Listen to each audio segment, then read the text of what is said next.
Harley Davidson Electra-Glide Ultra Classic. Dzinējs Twin Cooled High Output Twin Cam 103 dzinēja tilpums 1690 kubikcentimetri, griezes moments 138 Nm pie 3750 apgriezieniem, garums 2600 mm, sēdekļa augstums 740 mm, bāks ietilpība 22,7 litri, sausais svars 394 kg. Jāsaka, ka izbraucot ar BMW RT 1200 vēja aizsardzību, varētu teikt, maķinīt labāk būtu. Veidojās nedaudz šis virpuls un ir šī vēja sajūta virsū. Ar mocu braucot tā jābūt. Ultrai šis te vairodziņš priekšā, šis bar un shield, kā saka paši amerikāņi, savas funkcijas pilda lieliski. Turklāt te vēl ir tāda lūciņa. Ja mēs tagad aiztaisam ciet, te veidojās virpuls, bet ja ar šo podziņu attaisam vaļā, te veidojās tāda gaisa plūsma. Un man bija tāda sajūta, ka gaiss man nevis veidojās starp mani un šo te logu, bet tieši no muguras tā kā nedaudz pat bišķi piespiež. Ja? Tā kā šī te konstrukcija un vēja aizsardzība lieliski ceļš, ja jūs braucat nedaudz ātrāk pa 100 km/h. Pamainījies arī dzinējs, ja? Tātad mēs redzam 103 kubikinču, jeb kubikcolu high output. Tur ir pamainīts sadalas vārpsti, ielikt jau tādu pavisam nopietnu, nedaudz arī gaisa padeve ir pamainīta lielāk, jaudīgāk, līdz ar to, tajos zemajos apgriezienos ir tas treknums. Ir labs cēliens, to arī uz ceļa varēja sajust, pātrināties nav nekāda problēma. Es jau esmu kaut kur minējis, ka ar šo motociklu braukt un pātrināties sajūta ir, ka jūs ar tādām skaistām melnām klavierēm tā smuki nesaties. Ja? Refleksbremzes jūs arī apturēs. Mēģināja arī tā asāk bišķi pabremzēt. Teikšu, ka šo lielo zirgu stādina, bet, protams, ne jau kā sacīkšu motociklu, bet stādina kā vien tādu kārtīgu, normālu ceļojumu mocīti. Šis slēdzis patiesi ir labs uzlabojums. It kā sīkums, bet vecajiem motocikliem jāatceraties nāca šeit tā divi mazi slēdzīši, kas vienmēr lūza un kaut kas tur gāja šķērsām. Taču šoreiz ir tāds viens liels monolīts, kas atverās tieši tāpatās kā iepriekšējās reizes no sāna.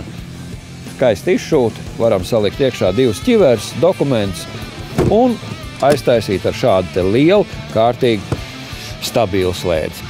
Šeit ir tas saucamais kontrola panelis, kur ir viss kaut kas iekšā. Redziet, es spaidu un parādās nezinu kas tikai. Iedomājieties, jums veselu dienu ir ko darīt. Jūs varat spaidīt podziņus un pārliecināties par to, cik advancēts ir šis motocikls. Jūs esat tādu nopirkuši, jums ir šāds ekrāniņš, saprotam, tie tur rādītāji. Piebilstot vēl par šo te navigācijas lodziņu, ja, tad šeit ir tas parastais, ja tā varam nosaukt parasto krāsainais šķidro kristālu lodziņš, kurā ir gan radio, gan viss pārējās lietas.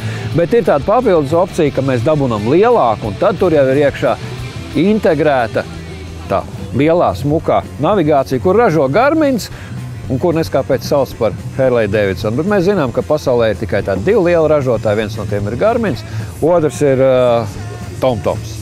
Es nestāstīšu visu, kas atrodas šajā ekrānā. Jūs paši redzat, te viss, kas ir gana. Ja? Tur varam gan iestādīt radiostaciju, gan mēs ātrums visādus tur varam mainīt un spēlēties.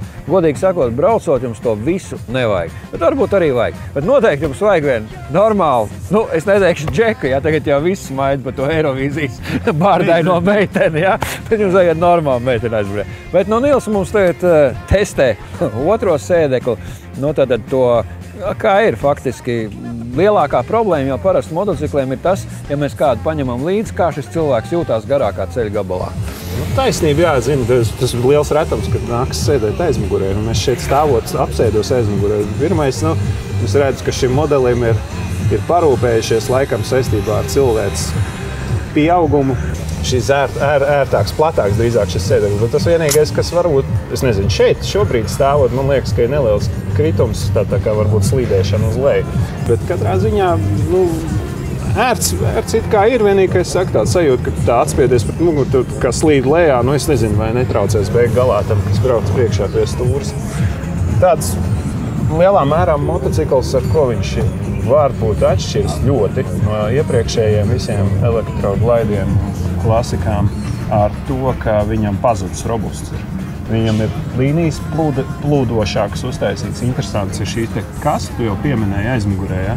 Viņa izskatās mazāk, bet tā var ielikt divas lielās ķiveres iekšā. Un vēl ko, šis beidzot ir uztaisīta kasta. Normāli atveram. Es visiem vecajiem motocikliem, man ir maz darīšana, bet kādu reizi gadījies, es ar pirmo reizi aiztaisīt viņu neesmu varējis. Šeit ideāli. Šī te daļa aizmugurējās kastes arī ir palikusi, kā jau mēs minējām, tāda pludlīnija vairāk apveltīta. Godīgi jāsaka, vairāk nav šis kantainums un izskatās tā kā nedaudz no Kawasaki vulkāna. Un arī šī te sarkanā garā diožu rinda ārkārtīgi skaista, tā kā Cadillac gaisma. Ultra nozīmē pāri visam, un tiešām šis ceļojuma motocikls Ultra Harley Davidson ir pārākais starp visiem tiem ceļojuma motocikliem. Protams, ka ir analogi, tie visi cenšas līdzināties, bet, kā jau mēs zinām, tad amerikāņu tipa motocikls vai ir amerikāņu motocikls, vai nav amerikāņu motocikls. Nemēdz būt. Es gribu būt amerikāns, bet neesmu amerikāns. Es negribu aizvainot Japāņus, bet, ja mēs skatāmies šajā virzienā, faktiski izvēles nav. Amerikāns ir amerikāns, un ja mēs gribam amerikāņu motociklu, tad šis ir īsts amerikāņu ceļojuma motocikls.